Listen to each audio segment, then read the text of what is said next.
आनंद ही आनंद हो गया। जिसका राम जी के साथ संबंध हो गया, उसके मन में आनंद ही आनंद हो गया। जिसका राम जी के साथ संबंध हो गया, उसके मन में आनंद ही आनंद हो गया। जिसका राम जी के साथ संबंध हो गया, उसके मन में आनंद ही आनंद हो गया। जिसका राम जी के साथ संबंध हो गया, उसके मन में आनंद ही आनंद हो गया। हे पुण्य आत्माओं, इससे ज्यादा सरल मार्ग मुझे आज तक नहीं मिला है। अच्छा, आप बता दो, कोई बता दे। ये बात समझने में कठिन लग रही है कि हर कार्य भगवान का कार्य मान के करो, पुण्य होगा, पाप नहीं होगा। मैं अपना मकान बनवा रहा हूं, भगवान का कार्य है। यही तो हमारी मूर्खता है। मैंने कहा ना, मैं अपना दफ्तर चला रहा हूं, मेरी मूर्खता। संतों से सीखो। हृदय राख कौशलपुरी राजा, हर कार्य भगवान का कार्य होता है, लेकिन हम पाप करते हैं अपना मान करके। यही अपनेपन का दोष है। आपके परिवार में ही तो भगवान रहते हैं, लेकिन देखे कौन? देखे कौन? गा लेते हैं हम, तुझ में राम मुझ में राम, सब में राम समाया।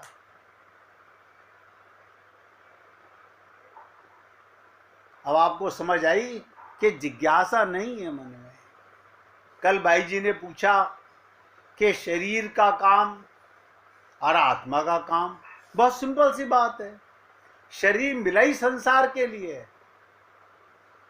हृदय में भगवान को रख के जो काम कर रहे हो, भगवान का काम है। पाप कभी हो ही नहीं सकता। पाप और पुण्य क्या है वो भी नोट कर लो। मंदिर में हम तो खड़े होके आरती कर रहे थे, पंडित जी को कह रहे थे ये 500 के नोटों की माला भगवान जी को चढ़ा दो, और मन में अपने पति के स्वास्थ्य की कामना कर रहे थे, पाप कर रहे थे, कोई पूजा नहीं कर रहे थे। 500 की क्या, 5000 के नोट की माला चढ़ा दो। किसी भी, आप बताइए, मंदिर में खड़े पुजारी मंत्र बोल रहा है, आप बोल रहे हो, साथ साथ में हाथ में संकल्प ले रहे हो, लेकिन मन में दुनिया है तो पाप हो रहा है। और सारे संसार के लोग यही पाप कर रहे हैं। अगर किसी के मन में कल की 2 बातों पर कोई प्रश्न हो तो पूछिएगा। अनन्य प्रेम क्या है? अब प्रेम और कामना में क्या अंतर है? कल मैंने बहुत खुलासा करके आपको बताने का प्रयत्न किया था। अगर अभी भी किसी को समझ नहीं आ रहा कि भगवान को पाने का ढंग क्या, मैं कह रहा हूं कोई उपवास नहीं। भगवान के साथ जब भूख लगे तब भोजन करो, जब प्यास लगे तब पानी पियो। ये तो बकवास है कि आज मैं उपवास करूंगा, मन तो जा रहा है संसार में और भूखे पेट को रखे हुए हो। जी भाई जी, कुछ भी पूछिए। बहुत प्रयत्न करती हूँ गुरुजी, लेकिन फिर भी मन संसार में जाता है। संसार में जाएगा, जाता है, कब चला जाता है पता नहीं। कोई बात नहीं, कोई बात नहीं। मैंने क्या कहा? तब तक हाँ, कोई बात नहीं। अब और नई बात बता रहा हूं, मन संसार में जाएगा क्योंकि माया का बेटा है और माया का संसार है। तो ये मानो ये संसार कौन बना हुआ है? भगवान। जिसमें गया उसमें भगवान को देख लो। बताओ इससे ज्यादा सरल क्या होगा। मन बेटी में गया, मेरी बेटी में मेरा भगवान है, ध्यान भगवान का रखो। बातें कर रहे हो तो भगवान से मान के बातें करो। आप शरीर को इंपॉर्टेंस देते हो, ये पाप करते हो। किसी को बताने की जरूरत नहीं, अपना हृदय साथ रखो, अपना हृदय साफ रखो। गोविंद को पता है अंदर राम बैठे हुए हैं, वो एक सेकंड भी उससे हम बच नहीं सकते। लोग आग मंदिर का पर्दा डाल के कहते हैं अब थोड़ी संसार की चर्चा कर लें। अरे मूर्ख, तुम्हारे हृदय में भगवान बैठा हुआ है, तुम उससे पर्दा करोगे। और आपने कहा मन, अब देखिएगा, आज मैं ताजमहल घूम के आया, मेरा मन बार बार कहाँ जा रहा है? ताजमहल की विशेषताओं में। मैं ताजमहल के हर पत्थर में अपने कृष्ण को देखूं कि हे गोविंद, तू ये मगराने का पत्थर बना हुआ है। जड़ चेतन सब परमात्मा है। और भगवान गीता में बता चुके हैं वासुदेव सर्वम, सारी सृष्टि मैं बना हूं। भगवान ने कहीं से कुछ लाए नहीं है। इसलिए कितना सरल है कि प्रयत्न मत करो, जा रहा है जाने दो, जहां जहां मन जा लग जाई, भगवान का क्षेत्र है। माया जानो भाई। हाँ, अब देखो, अगर माया जान के जा रहे हो तो माया, अगर काया को मानोगे अपना तो माया में जाएगा, आत्मा मानोगे तो भगवान में जाएगा। आप बताइए, हमें परिचय नहीं मालूम था, हमारी इतनी उम्र हो गई, किसी ने ये इतना ठोक पीट कर नहीं बताया कि हम आत्मा हैं। अब मैं रोज आप लोगों को आते के साथ ही जैसे दीवार में कील ठोकते हैं, मैं रोज ये ठोकता हूं कि हे पुण्य आत्माओं। मैं आत्माओं को आत्मा ना कहूं तो शरीर कहूं तो मुझसे बड़ा मूर्ख कोई नहीं। मैं तो, आप देखिए, मैं तो जो कार्य कर रहा हूं ये भगवान का कार्य है, मेरा तो कोई कार्य ही नहीं है। क्योंकि मैं तो आप सब लोगों में भगवान को देख के करता हूं, भगवान के निमित्त करता हूं, भगवान के लिए ही करता हूं। इसलिए सरलता से प्रेम मानो। तो कल मैंने आपसे कहा था अनन्य प्रेम क्या है और प्रेम और कामना में क्या अंतर है। मैंने पूछा किसी के मन में अगर कोई डाउट हो तो पूछ सकते हो। अब आगे बढ़ते हैं। क्या प्रेम किसी साधना से मिल सकता है? ध्यान से सुनो। कल राजकुमार जी पूछ रहे थे कि साधना कब करा रहे हो? कराएंगे, मैं नहीं कराने वाला, वो परमात्मा ही मौका देगा हमें कराने का। उसकी कृपा के बिना पत्ता नहीं हिलता। अब ध्यान से सुनो, क्या प्रेम, कौन सा प्रेम किसी साधना से मिल सकता है? सब नोट कर लो, असंभव। मैं क्लियर बोल रहा हूं, असंभव। फिर साधना क्यों करा रहे हो? साधना करा रहे हैं मन को समझने और समझाने के लिए, मन को माया से हटा के भगवान में लगाने के लिए। इससे क्या होगा? हमारा हृदय शुद्ध होगा। हृदय में राम बैठे हैं, हम नहीं मानते। हम क्या कहते हैं? हमारे मंदिर में भगवान बैठे हैं। मन मंदिर हम मानते नहीं। हमारे बाहर घर के अंदर मंदिर बना हुआ है, वहां भगवान बैठे हुए हैं। आपके हृदय में कौन बैठा हुआ है? वहां तो पति पत्नी बेटा बेटी बैठे हुए हैं। अब बताओ, जिसके हृदय में परिवार बैठा होगा, संसार बैठा होगा, वो भगवान की पूजा कभी कर ही नहीं सकता, ढोंग कर रहा है। यही तो कहा था लंकनी ने, हृदय राख कौशलपुरी राजा।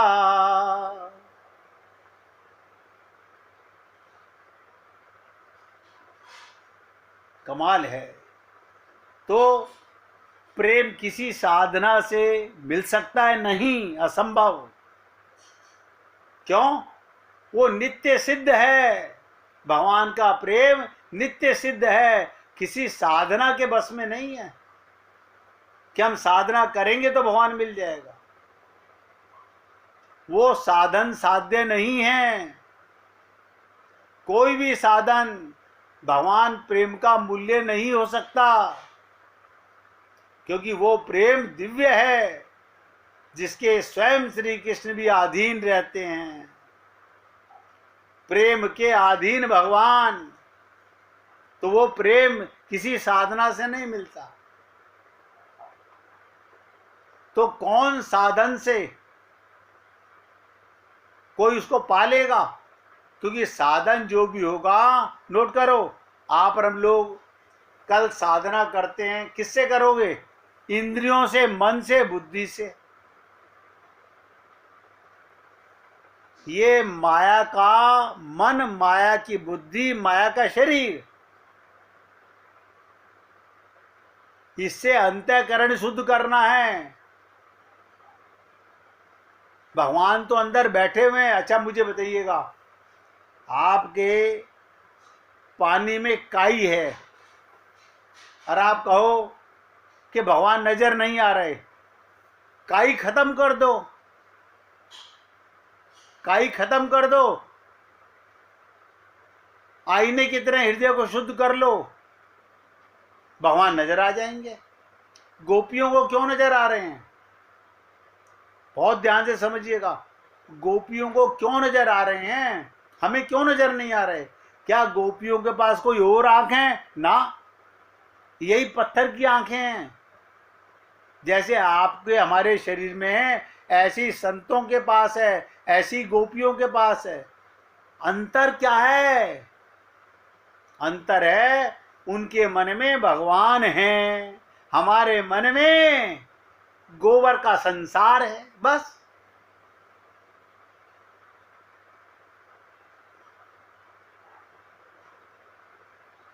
तो इंद्रियों, मन, बुद्धि से माइक साधना होगी। उस माइक साधन से दिव्य वस्तु कैसे मिलेगी? उसके लिए, दिव्य वस्तु पाने के लिए पहले हृदय शुद्ध करना पड़ेगा। तो जब भी कोई साधना संत महात्मा कराते हैं, तो हृदय के शुद्धिकरण के लिए, मन के शुद्धिकरण के लिए। हमारा बिगड़ा हुआ क्या है? अभी भाई जी ने क्या कहा, बहुत प्रयत्न करती हूं लेकिन ये मन फिर भी संसार में चला जाता है। क्यों? हमारा बिगड़ा हुआ क्या है? मन। ये बिगड़ा कैसे? आप बताइए, जब आप पैदा हुए थे आपको एक मंत्र आता था बस, आप वो भूल गए।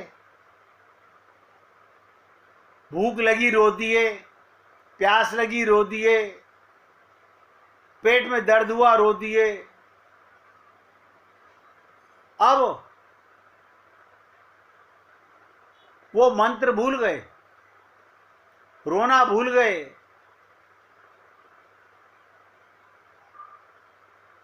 किसी भी साधना से भगवान ही नहीं, उनका दर्शन भी असंभव है।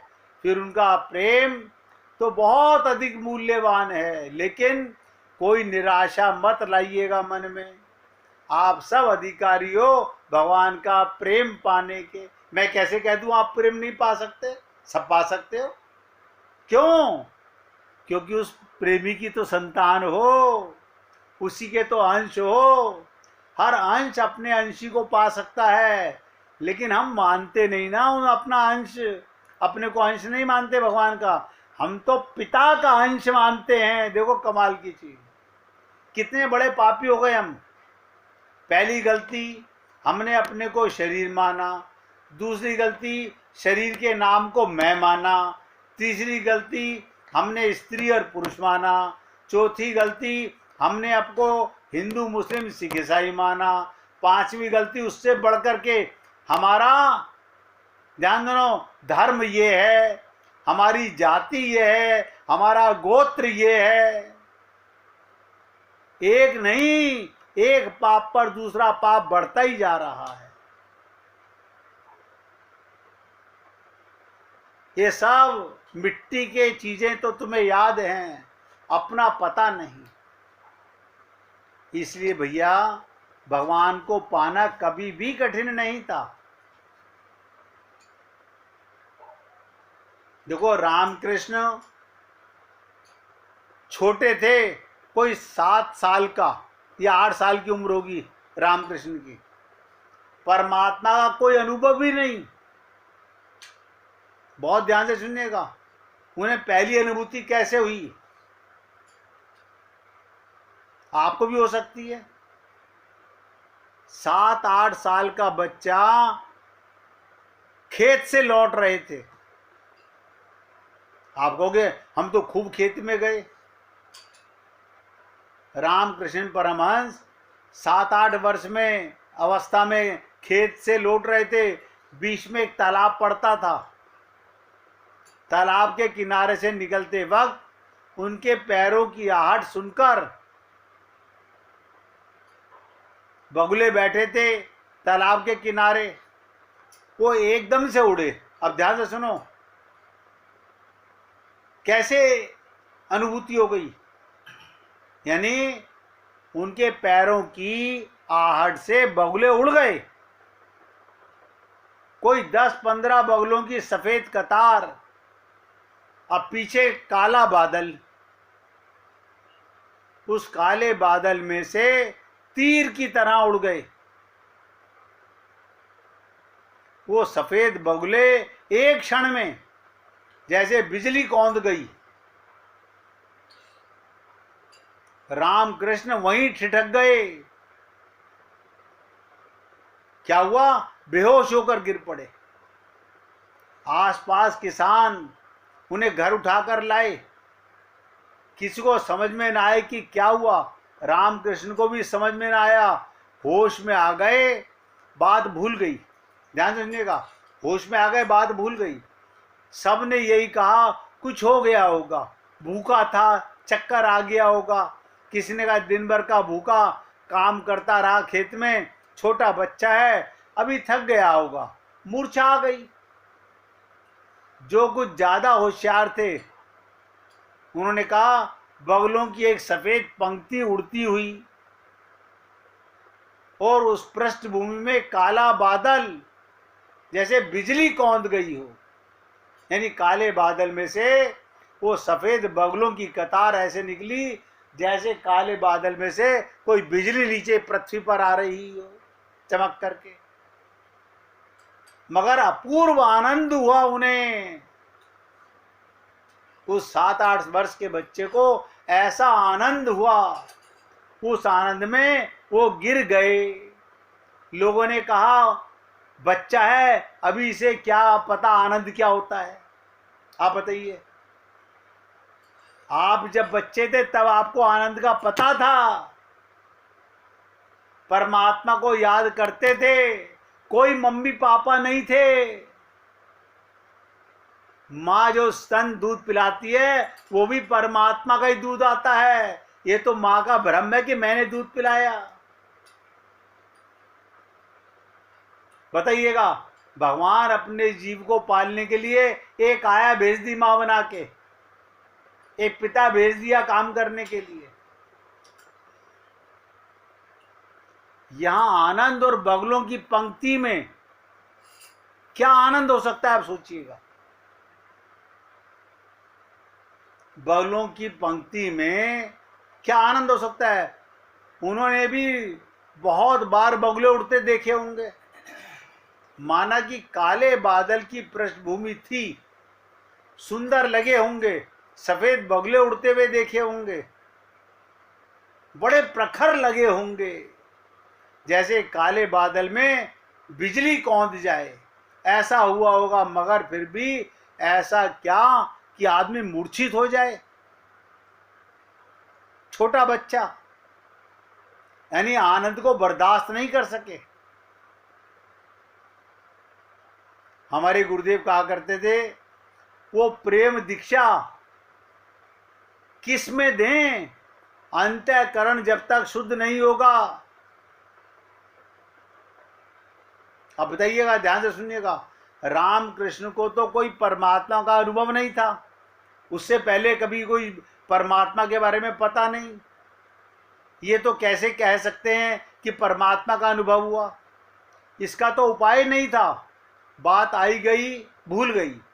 ऐसा रामकृष्ण को होता रहा। कभी कभी एक आनंद की तरंग जीवन में आती थी, ऐसी उमंग आती थी। अर्थ तो पीछे खुला जब पूरा परमात्मा मिला। ध्यान से सुनिएगा, जब पूरा परमात्मा मिला तब इसका राज मालूम पड़ा। रामकृष्ण ने लौट कर देखा कि अरे, ये जो आज बरस रहा है आकाश से, इसी की बूंदें पड़ी थी, वे बूंदें इसी की थी। अब अनुभव हुआ, अब स्वाद आया, तो पुरानी स्मृतियों की ताजा हो गई। देखिएगा, आप हम लोग अभी भगवान को नहीं समझ सकते, लेकिन जिस दिन समझ आ जाएगा, अनुभूति होने लगेगी, उस दिन कहोगे ओहो, स्मृति लब्धा मोह नष्टम। ओ प्रीतम, जो 7वें मास में माँ के गर्भ में तुम मेरे साथ थे और मैं तुमसे वादा कर रहा था, आप देखो भूल गए हो। याद है किसी को? आप कहोगे नहीं, आप बता रहे हो, मान लेते हैं, लेकिन अनुभव तो नहीं है। लेकिन जिस दिन अनुभव में आएगा तो पुरानी स्मृतियां ताजा हो गई। अभी क्या ताजा होती है? अभी क्या ताजा होती है? हमारे दादाजी ऐसे थे, मम्मी ऐसी थी, पापा ऐसे थे। अभी तो शरीर की स्मृतियां हैं, आत्मा की स्मृति नहीं है। यही अर्जुन ने कहा था, स्मृति लब्धा मोह नष्टम। हे केशव, मुझे तुम्हारा और अपना संबंध समझ में आ गया, वो मेरे की याद वापस आ गई जिसे हम भूले हुए हैं। 1 मिनट भगवान का कीर्तन कीजिए, फिर आगे चर्चा करते हैं। श्री कृष्ण गोविंद हरे मुरारी, हे नाथ नारायण